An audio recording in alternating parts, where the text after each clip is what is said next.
Hello everybody, this is Albert with Green Tea House. I hope you're doing well today. Today we're going to talk about what are the ingredients you want in your package of tea and why this is so important. Now before we begin, I'll highly recommend you check out our back catalog of episodes, and I'll put some up here in the banner that I think are germane to this particular topic. Now, all of us have a history of tea. Most of us didn't start drinking high quality loose leaf tea. Most of us started kind of like maybe with your origins of coffee or your origins with meat. You know, you maybe were eating Jack in the Box as a kid, and now as you get older, you're eating decent steak. Most of us have this progression, and so a lot of this just comes from awareness and education.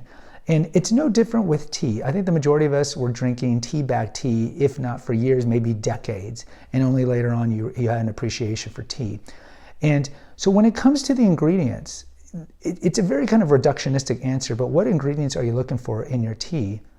The only ingredient that should be in your tea is tea, simply put. Now, why do I have to bring this up? And I'll do a follow-up episode on this as to why we don't necessarily sell peach oolong tea or coconut white tea and so forth, but we're going to kind of stick to the very specifics here.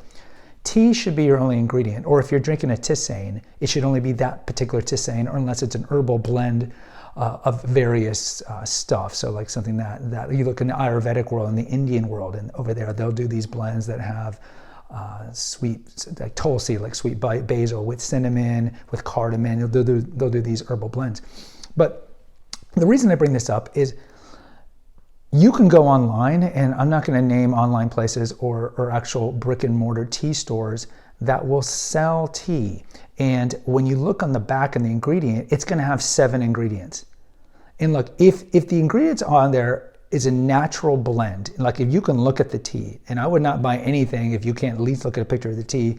Certainly if you're at a brick and mortar, you can look at the tea leaves and smell it.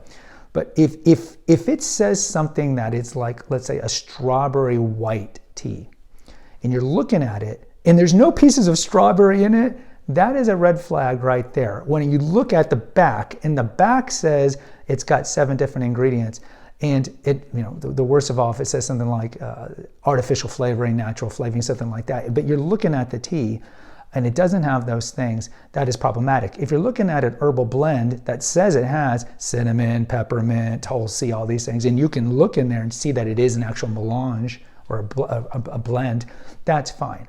But as a whole, when you're going to a brick and mortar or you're online and you're looking at the ingredients and there's a lot of ingredients in your tea, that is a red flag that is not necessarily a high quality tea. The only ingredient should be tea, whether it be black tea, green tea, whatever it is. And that's how you know it's a good quality tea.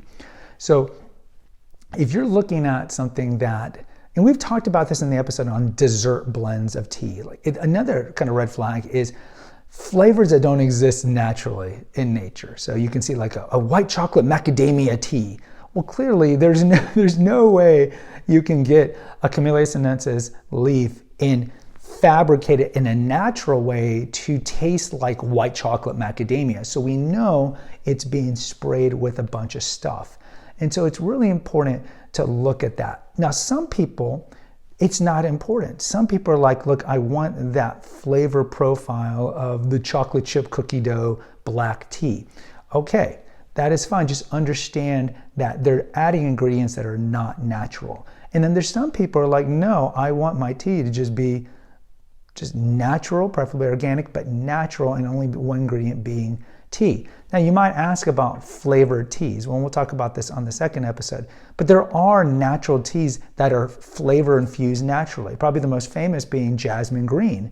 So jasmine green tea is where they put the jasmine flower next to the green. Now, they don't always do this. This is why you got to be careful and look at the ingredients. But the natural way they've always done jasmine green for hundreds of years, if not millennium, is they put the jasmine flower next to the green tea and they infuse each other. You sometimes see this with white peony as well. They infuse each other. Mandarin green is another one that's pretty common in Asia. They infuse each other. They put the mandarin next to the green. You look at Earl Grey. They'll infuse it with bergamot oil into the black tea. These are natural. That's a natural infusion. But a lot of blends and a lot of flavors that are out there are not going to be that.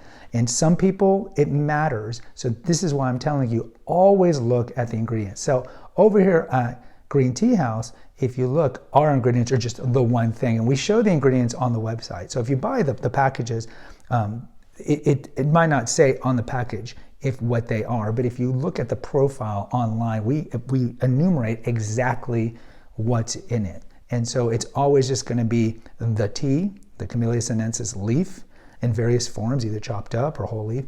And if it's one of our tisanes, it's going to have a list of it. Like think of our dark chocolate mint black tea is going to have the list of the 3 different things in it. So it's really important to always look at the ingredients of the package of tea that you're getting.